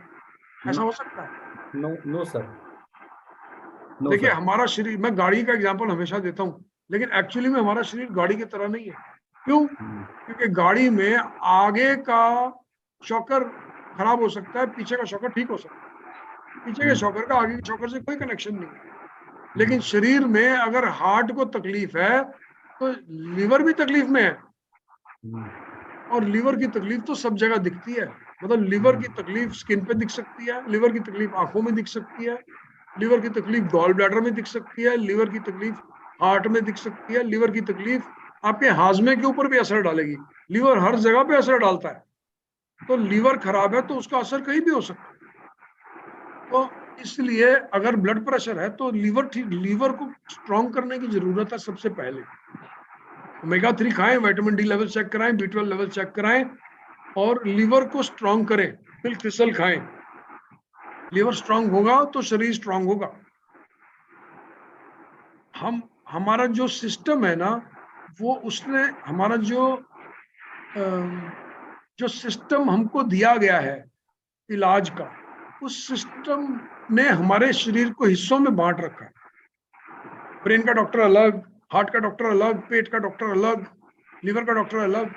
अगर आपकी लीवर की वजह से हार्ट नहीं चल रहा, तो आप हार्ट वाले का इलाज अलग कराओगे, लीवर वाले का इलाज अलग कराओगे। लीवर की दवाइयां अलग खाओगे, हार्ट की दवाई अलग खाओगे। तो आपको समझना है, अगर हार्ट ठीक काम नहीं कर रहा, लीवर भी खराब हो सकता है। लीवर ठीक करने से हार्ट ठीक हो जाता है सर। लीवर ठीक करने से स्किन ठीक हो जाती है। उसी प्रकार से आपने जैसे बोला, लौकी का जूस पिए, ओमेगा 3 का सेवन रोज करें, मिल्क थिसल खाएं, और क्या बोलते हैं, थोड़ा योग करें। योग करेंगे तो फायदा होगा। चलो नेक्स्ट क्वेश्चन। सर मेरा एक सवाल और है प्लीज। कि मैं सुबह में प्रतिदिन 3 से 4 किलोमीटर पैदल वॉकिंग करता हूँ, और उसके बाद लगभग आधा से पौन घंटा मतलब एक्सरसाइज ऐसे भी करता हूँ बहुत बढ़िया। पैदल चलने के बाद। लेकिन फिर भी इतना जो वॉकिंग करता हूँ और एक्सरसाइज करता हूँ, लेकिन पसीना तो बिल्कुल आता ही नहीं है। मैं खुद टाइप 1 डायबिटिक हूँ, लेकिन पसीना तो बिल्कुल नहीं आता है। अब कब से टाइप 1 डायबिटिक हो? सर मुझे 6 साल हो गए। और मतलब इनिशियली टाइप 2 थे, फिर टाइप 1 हुए, या शुरू ही टाइप 1 से हुआ? नहीं सर, मेरा एक्चुअली 2015 में मैं पतंजलि में जॉब करता था, और वर्किंग के दौरान में ही मेरा एक्सीडेंट हो गया था, जिसमें हाथ और पैर मेरा दोनों टूट गया था। आफ्टर आफ्टर पैर का जो ऑपरेशन हुआ, पैर का ऑपरेशन होने के बाद मेरा शरीर जो है दिन ब दिन गिरता चला गया, लेकिन डायबिटीज का सिम्टम्स क्या होता है इसके विषय में कोई जानकारी नहीं था। तो जिस डॉक्टर से मैंने ऑपरेशन करवाया था, वही डॉक्टर क्या किए कि अपनी मर्जी से बोले कि एक बार डायबिटीज चेक करवाओ। तो डायबिटीज मैंने जब चेक कराया, रैंडमली चेक करवाया, तो रैंडमली चेक करवाने के बाद आया वो 550। तो अब वो बोलने लगे कि किसी डायबिटीज के डॉक्टर को दिखाइए। तो डायबिटीज के डॉक्टर को दिखाया तो उन्होंने डायरेक्ट मुझे इंसुलिन ही प्रेफर किया, सब कुछ जांच वगैरह करने के बाद। जो अच्छा। आज तक मैं इंसुलिन ही ले रहा हूँ। अच्छा, आपने अपना कभी सी पेप्टाइड टेस्ट करवाया है? क्या सर? एक टेस्ट होता है, ब्लड टेस्ट होता है, सी पेप्टाइड। सर ये सब नोट कर लो डॉक्टर इसको, जो लिख लो बताए आप, वो सी मैं। पेप्टाइड ब्लड टेस्ट है। स्पेलिंग के साथ बता दीजिए सर। सी, सी मतलब ABC वाला सी, और आगे है पेप्टाइड, PEPTIDE। C peptide. हाँ, सी पेप्टाइड टेस्ट। ये टेस्ट आपको ये बता देगा कि एक्चुअली में आपका इंसुलिन खुद का बनता है कि नहीं बनता। अच्छा, ठीक। तो कभी कभी ना, कभी कभी डॉक्टर सीधा इंसुलिन पे भी डालते हैं, लेकिन अगर आप ये जान जाएंगे कि आपका सी पेप्टाइड ठीक है और आपका इंसुलिन बन रहा है तो कुछ हो सकता है। और अगर क्या बोलते हैं, सी पेप्टाइड ठीक नहीं आता है टेस्ट, तो फिर कुछ नहीं हो सकता, फिर वो टाइप आपको कंटिन्यू करना पड़ेगा इंसुलिन। दूसरा है सर कि महीने में 2-3 टाइम ऐसा होता है कि मुझे लूज मोशन काफी ज्यादा होने लगता है। मतलब जैसे मैं ड्यूटी जो करता हूँ, मैं अभी भी मार्केटिंग जॉब ही कर रहा हूँ, तो मेरा वर्किंग एरिया जो है बिहार, झारखंड, उड़ीसा, छत्तीसगढ़, 4 स्टेट है। तो मैंने मोर टाइम्स मैं ट्रेवलिंग में ही रहता हूँ, लेकिन इस सर एक दौरान में मेरा, होता क्या है मैं कि सॉरी आपको 2-3। रोक रहा हूँ, देखो ऐसा होता है कि ना, लूज मोशन मतलब सिर्फ इसका मतलब है कि हार्डवेयर प्रॉब्लम लगती है कि मतलब लूज मोशन मतलब क्या गड़बड़, मतलब क्या चीज खराब है आपके हिसाब से?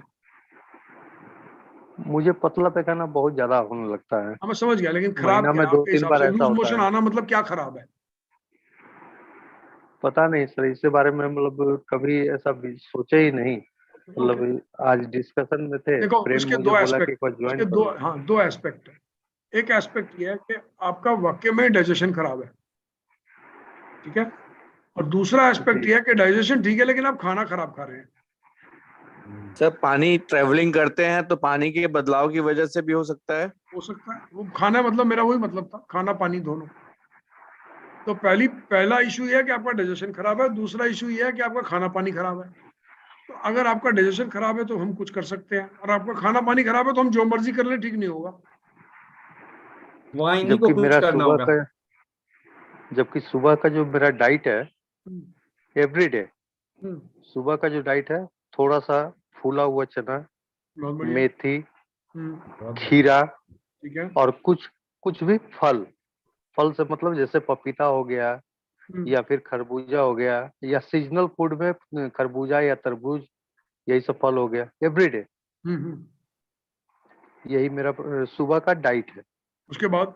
दोपहर में 2 बजे 3 बजे मतलब नाश्ता करने के करीब 10-15 मिनट बाद एक कप चाय पीऊंगा। हम्म, उसके बाद वो भी बिना चीनी का। हम्म, और दोपहर में फिर 2 बजे 3 बजे जाके भोजन। तो भोजन में 4 रोटी और थोड़ा सा चावल, दाल हम्म, और हरा सब्जी ज्यादा। मतलब जो भी सब्जी बना उसमें आलू सब हटा दिया, हरा हम्म, सब्जी, और हम्म। दाल ज्यादा खा लिया। और ठीक है। रात में 8 बजे 9 बजे जाकर के 4 रोटी या 5 रोटी।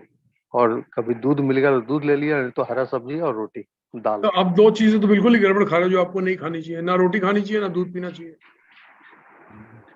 और सर एक रात पॉइंट और में है, आपको नीरज पेट सर, खराब हो सकता है ना इससे, दूध से तो सर बहुत नीरज पेट सर, खराब होता है ना। और एक पॉइंट आपने नोटिस किया, ये दोपहर में दोनों चीज मिक्स कर रहे हैं, चावल और रोटी।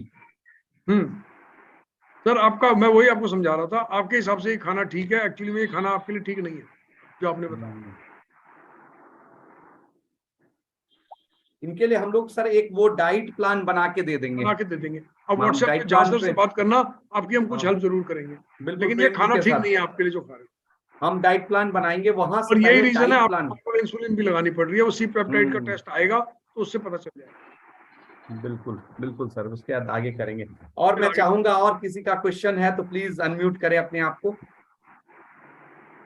मैं चाहूंगा, और हमारे बीच में बहुत अच्छा लगा चंद्रभूषण जी, आपको हम डाइट चार्ट देंगे जिसके हेल्प से आप और अपने आप को इम्प्रूव कर पाए। मैं चाहूंगा और किन्हीं का कोई क्वेश्चन हो तो प्लीज। विजय कुमार जी, अगर आपका कोई क्वेश्चन है तो प्लीज अनम्यूट करें, विजय कुमार झा जी।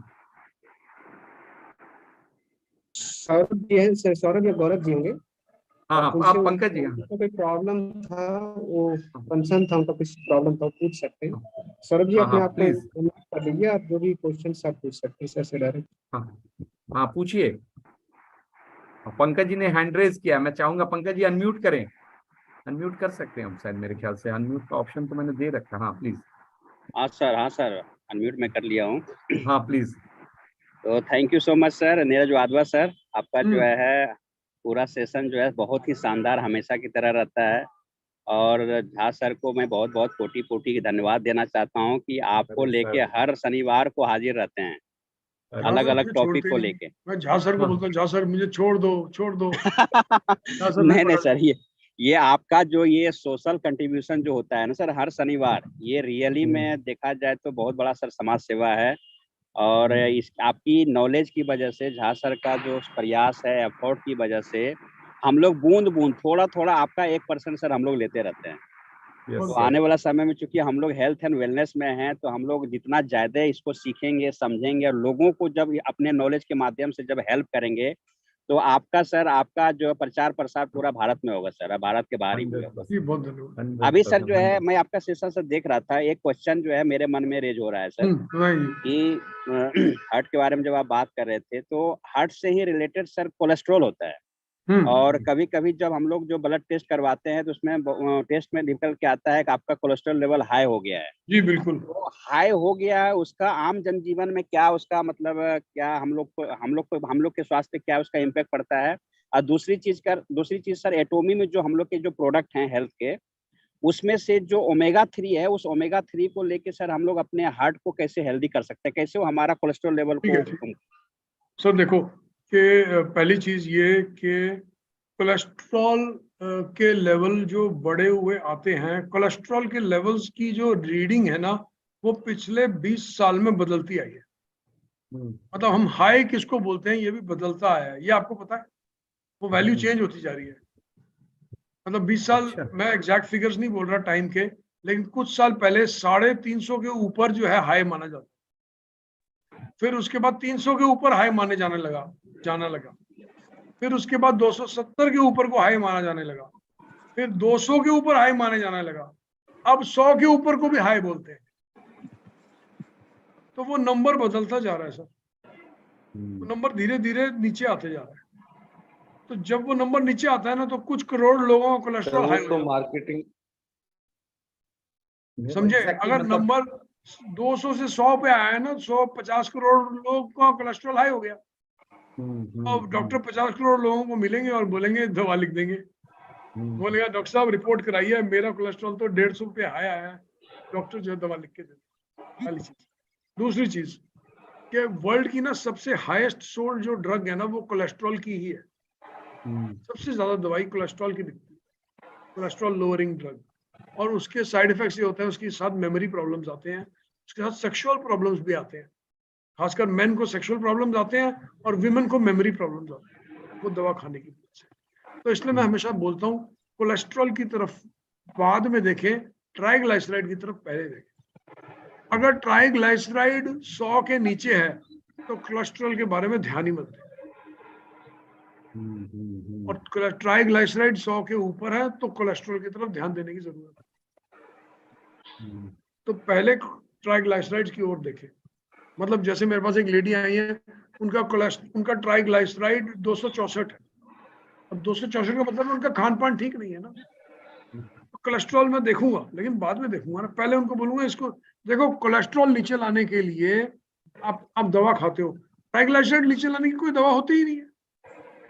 ट्राइग्लिसराइड अगले दिन लौकी का जूस पियो, 1 हफ्ते में नीचे आ जाएगा। ओहो, मैंने लौकी का जूस क्यों जुड़वाया है? इसीलिए जुड़वाया है, जैसे आपने लौकी का जूस किया, हफ्ते के बाद आप वही ब्लड टेस्ट दोबारा करवा के देख लेना, नीचे आ जाएंगे ट्राइग्लिसराइड्स, प्रोवाइडेड आप और खराब चीजें ज्यादा ना खाएं। देखिए, अगर आप 6 दिन हफ्ते में शादी खाने चले जाएंगे और सुबह लौकी का जूस पिएंगे तो ट्राइग्लिसराइड नीचे नहीं आने वाले। ठीक है, सही बात सर। साफ सुथरा खाना खाएं, ओमेगा 3 खाएं, विटामिन डी लेवल्स पूरे खाएं, लौकी का जूस खाएं, कोलेस्ट्रॉल नीचे आ जाएगा। सर, कोलेस्ट्रॉल इस सब गोल से भी नीचे आता है, ये बड़े कम लोग जानते हैं। इस सब गोल का रोज प्रयोग करने से कोलेस्ट्रॉल के लेवल गिर जाते हैं। तो कोलेस्ट्रॉल बहुत घबराने वाली चीज है नहीं ना सर। और ओमेगा 3 से भी सर कोलेस्ट्रॉल नीचे आता है? ओमेगा 3 से भी आएगा ना, हर चीज से। ओमेगा 3 तो एसेंशियल न्यूट्रिएंट में आ गया ना सर। तो लेकिन मैं हमेशा बोलता हूँ, सप्लीमेंट बाद में सर, खाना पहले। बिल्कुल सही, ऑब्वियस है सर। पहले लाइफ स्टाइल सर हम लोग को सुधारना है। लाइफ स्टाइल सुधारें, खाना सुधारें। जी जी, ठीक है, देन सप्लीमेंट करवा लाएगा। Thank you sir, thank you so much. Welcome. और मेरे ख्याल और किन्हीं का कुछ क्वेश्चन है? और लाल जी शायद बोल, हाँ लाल जी पूछ रहे थे, कोई है? प्लीज अनम्यूट करें।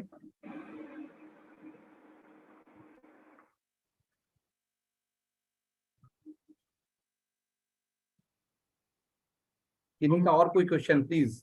हाँ, अच्छा जसराज जी प्लीज, हाँ अनम्यूट करें प्लीज, पूछें। Good morning. Good morning. और बदमाजी कैसे हैं? और बहुत बढ़िया। अरे बड़ा अच्छा लगा आज, यानी फिर दोबारा याददाश्त ताजा हो गई है, तो बहुत बढ़िया रहा, बहुत बढ़िया रहा, बहुत बढ़िया रहा। ओहो, thank you sir, thank you. अब आप भी आ गए ना तो बहुत अच्छा रहेगा। नहीं, ये बहुत बढ़िया सर, ये तो बहुत बढ़िया जानकारी है। मेन बात है, इंसान अपने यानी कि जो सिस्टम है उसे ठीक नहीं कर रहा है ना, तो जो दिनचर्या क्रिया उसे ठीक कर ले। अरे वाह, वरना किसी भी न्यूट्रिशन की जरूरत नहीं पड़ेगी हिंदुस्तान के अंदर या वर्ल्ड के अंदर, अगर वो इंसान अपनी दिनचर्या क्रिया कर ले। 4 से 5 लीटर पर डे पानी पिए, रात को ब्रश करके सोए, हरे पत्तेदार सब्जियां खाए, फास्ट फूड को साइड कर दे, तो जिंदगी बीमार नहीं पड़ेगा। बिल्कुल। और अगर भगवान ना करे ऊपर नीचे कुछ हो गया तो हमारे वाधवा सर हैं, हम लोग मिलके सप्लीमेंट के साथ। वाधवा सर जी ने तो एक ही चीज करी है ना, अपना पेट डाइट से सही करता, पेट बराबर में देखा मैंने फर्स्ट टाइम। ये बात सही है। तो सर मेन बात क्या है, अभी जो उम्र हो गई है वो 56 हो गई है मेरी, और आज तक मैं कभी बीमार नहीं पड़ा। मैंने पीएचडी सेल्स लेवल पे किया, human body cells level PhD किया है। तो हम यही चाहते हैं कि जितने भी हम कमेंट्स करें या लोगों को सेशन पे आएंगे, जूम पे आएंगे, मैं काफी देर से कनेक्ट कर रहा था, नहीं हो रहा था। अरे सर बिल्कुल भाई, मैं अभी क्या नाम यूट्यूब पे सुन रहा था आपको। अरे चलो भैया कनेक्ट हो ही जाएंगे। अरे वाह, अरे वाह, अरे वाह। तो मेन बात क्या है ना, मेन बात क्या सर, यानी ये जो बीमारी होती है ना, ये डॉक्टर इस चीज को नहीं बताते हैं। एक ही बात बोलते हैं, बीमारी पेट से होती है। अगर भाई बीमारी पेट से होती तो माँ के पेट से जो बच्चा पैदा हो गया ना, उसे सारी बीमारी होनी चाहिए। ये रॉन्ग थ्योरी है, रॉन्ग थ्योरी है, ये मेन बात है। नहीं, बहुत अच्छा लगा, मतलब बहुत अच्छा लगा।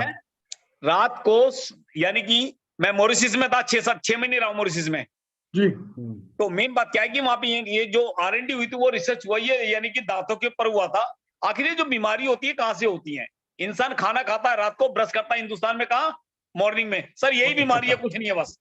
क्योंकि दांतों के अंदर, दांतों में जितना भी खाना रुक जाता है, रात को कुल्ला करते हैं, उंगली जरूर फेर लेते हैं, लेकिन कैविटी में जो खाना रुकता है, वही खाना यानी कि रुकने के बाद में लार आती है, सीधा अंदर जाने के बाद में टॉक्सिन्स पैदा कर देती है। माइक्रो बैक्टीरिया जो पैदा होते हैं, यही बैक्टीरिया अंदर आंतों में जाके जम जाते हैं।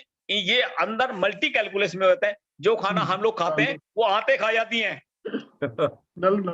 वो आंतें खा जाती हैं। आंतें जब खा जाती है तो लैट्रिन कहां से आएगी सर? न्यूट्रिशन कहां से मिलेंगे? पॉइंट तो आंतों हमारे जसराज जी एकदम बिल्कुल वो डालते हैं, बिल्कुल। अरे वाह, बहुत अच्छा पिक्चर डाला इन्होंने, बड़ा जबरदस्त, बहुत बढ़िया वीडियो डाला सर, बहुत बढ़िया, धन्यवाद। बिल्कुल। तो बहुत बढ़िया करी है ये शुरुआत की बात बाजी, बहुत अच्छा लगा मेरे को। मैं बहुत पहले काफी दिन मुलाकात होगी, आप यानी कि जहां साहब ने बोला सर ऐसी सी बात है, तो सर हम ये चाहते हैं इसको, इस मिशन को बहुत आगे बढ़ाएंगे। और बीमारियों के दिन का सेशन रखेंगे, जूम पे रखूंगा मैं। पक्का पक्का सर, ठीक है सर, धन्यवाद। ये तो आपका आशीर्वाद है। मेन बात क्या है, देखो एजुकेशन कोई बड़ी या छोटी नहीं होती है, हाँ बिल्कुल, और एजुकेशन की कोई उम्र नहीं होती है, अरे बिल्कुल, ठीक है ना। तो सर ये सबसे बिल्कुल बड़ी सर। बात है। एक टिप्स यही है, आज जितने भी अपनी जूम में जितने भी लोग अभी बहुत कम है, 27-28 है, बहुत कम है लोग, ये बिल्कुल सही बात है ना। तो 19 ये जो जूम का है, जो जूम का सेशन है, ये बहुत ज्यादा लोगों को चाहिए। और सबसे बड़ी बात क्या है, एक ही सेशन आप दे दीजिए इस बात को कि एक इंसान को स्वस्थ रहने के लिए 4 से 5 लीटर पानी पर डे चाहिए, रात को ब्रश करके सोना चाहिए, और पत्तेदार सब्जियों का सेवन करें, वो जिंदगी में कभी बीमार नहीं पड़ेगा साहब। सही बात, सही बात। अब मैं चाहूंगा, थैंक यू क्या नाम है जसराज जी, बहुत बहुत धन्यवाद। अब मैं चाहूंगा और किन्हीं का क्वेश्चन है, अगर शिवनाथ झा जी आप भी अगर कुछ पूछना चाहते तो प्लीज, आप भी बहुत सीरियसली सुनते रहते हैं वाधवा सर को, प्लीज मैं चाहूंगा अनम्यूट करें, क्योंकि आपका बहुत बहुत मैं देखता हूँ सीरियसली बैठ के आप बहुत ध्यान से सुनते हैं चीजों को, प्लीज। अच्छा, मैं चाहूंगा ना सर, जो वॉकिंग है और जो स्प्राउट वगैरह है ना, इस पे फोकस किया जाए, लेकिन इसके लिए थोड़ा और सेशन चाहिए टाइम, और आज बिल्कुल काफी टाइम। बहुत बढ़िया, बहुत बढ़िया। मतलब ये आप शायद वाधवा जी के इस बात को भी बहुत जबरदस्त मानते हैं कि पहले खाना ठीक से किया जाए, क्यों? अरे वाह, ये बहुत अच्छा किया कि बिल्ली को भी ब्रश करा दिया। Yes yes yes yes yes, बहुत बहुत बढ़िया। और अच्छा। और मैं चाहूंगा और किन्हीं का कोई क्वेश्चन हो प्लीज। हाँ राय जी, हाँ मेरी आवाज आ रही है? हाँ प्लीज बोलें। एक पार्किंस के अंदर यानी कि नीरज सर से पूछो, पार्किंस में कौन कौन सी यानी कि एहतियात बरती जाए पेशेंट को? अरे पार्किंसन प्रॉब्लम तो अब तो हमें नीरज सर ने बहुत ट्रेंड कर दिया है। एक्चुअली पार्किंसन प्रॉब्लम जो है वो हमारे ब्रेन का है।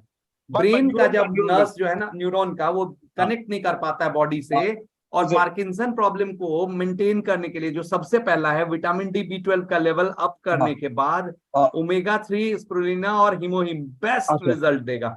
अच्छा, क्यों? तो उसमें जो ये डोपामाइन है ना, डोपामाइन, हाँ डोपामाइन हार्मोन से वो ग्रोथ नहीं हो पाता।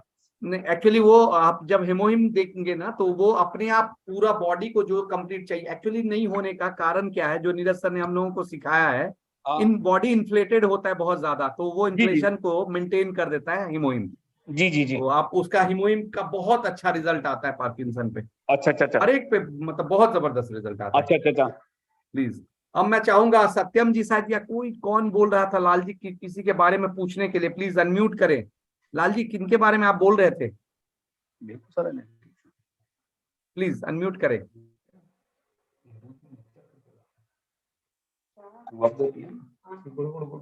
प्लीज किसी का और कोई क्वेश्चन है तो प्लीज, मैं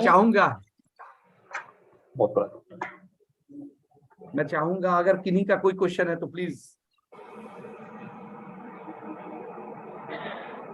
सर के सेशन के बाद ना वैसे जनरली क्वेश्चन नहीं बचता है, और मैं चाहूंगा ओम जी प्लीज अपना एक्सपीरियंस भी बताएं। ओम जी प्लीज अनम्यूट करें। ओम जी प्लीज अनम्यूट करें। क्या मैं YouTube पे भी देख लेता हूँ, उनका कुछ क्वेश्चन अगर है तो वहां भी देख लेते हैं। प्लीज। बहुत बढ़िया sir, thank you Wadhwa sir. Wadhwa sir का तो खैर सेशन इतना जबरदस्त रहता है कि अब कुछ बोलने लायक नहीं रहता है, और कोई क्वेश्चन नहीं रहता है। आज कुछ गेस्ट मेरे भी हैं, और हम लोग सर अभी एक प्लान किए थे, जानकारी ही बचाओ पटना में, सर से डिस्कशन भी हुआ था, और आप दोनों आदमी का हम लोग वेट भी कर रहे हैं पटना में कि आप लोग आए तो फिर एक बड़े लेवल पर सेमिनार करें वो हेल्थ पे। नीरज सर आपको भी इनवाइट कर रहे हैं। नीरज सर प्लीज बनाएंगे प्रोग्राम, बहुत जल्दी बनाते हैं प्रोग्राम, बिल्कुल, बहुत बहुत जबरदस्त। पक्का सर, पक्का, बिल्कुल। और मैं बिल्कुल, अब मैं चाहूंगा ना, देखिए अब आज के सेशन के बाद जो अगला सेशन हम लोग ले रहे हैं वो ले रहे हैं लीवर का, और साथ में लीवर का और हेयर फॉल का, क्योंकि लीवर का कनेक्शन हमारे हेयर फॉल के साथ। क्यों नीरज सर? अगले सैटरडे हम लोग लीवर पे लेंगे सेशन, लीवर को किस तरह से हेल्दी रखें, लीवर को कैसे मेंटेन करें, लीवर का क्या इंपॉर्टेंस है हमारे बॉडी में। तो मैं चाहूंगा कि अगले सेशन आप लोग तैयार रहें लीवर के लिए। तो मैं चैट बॉक्स में जो लोग हम ही हैं, जितने लोग अभी हैं, मैं चाहूंगा कि सब लोग एग्री हैं लीवर और hair fall. Neeraj sir liver और हेयर को कनेक्शन ले सकते हैं? नीरज सर लीवर और हेयर का? सर लीवर और हेयर का तो बहुत भारी कनेक्शन है ना? हाँ, तो आज हमने ब्लड टेस्ट बताया ना फेरिटिन का, वो हाँ। फेरिटिन के ब्लड टेस्ट का भी बहुत बड़ा कनेक्शन है, उसका लीवर से भी कनेक्शन है और बालों से भी कनेक्शन है। वाह, ये बहुत अच्छा हमारे सोनू जी बहुत ने अच्छा कनेक्शन है सर, ये बहुत अच्छा कनेक्शन है सर, ये लीवर का और बिल्कुल। हेयर और फॉल आज का के जी। डेट में ना मुझे जहां तक लग रहा है नीरज सर, सबसे ज्यादा रिस्क में अगर हमारे बॉडी का कोई ऑर्गन दूसरा है हार्ट के बाद, तो वो लीवर ही है। सर वो एक वो आपको बात बताई थी ना आपको, देखो लीवर को तकलीफ होती है ना जब तक 90% खराब नहीं होता ना तब तक आवाज नहीं निकालता। ठीक बात। किडनी को तकलीफ होती है ना 70% खराब नहीं होती ना तब तक पता भी नहीं चलता बहुत बार तो कि किडनी खराब हो रही है। लेकिन हार्ट एक ऐसा ऑर्गन है सर, जरा सी आहा हुई और शोर मचा देता है।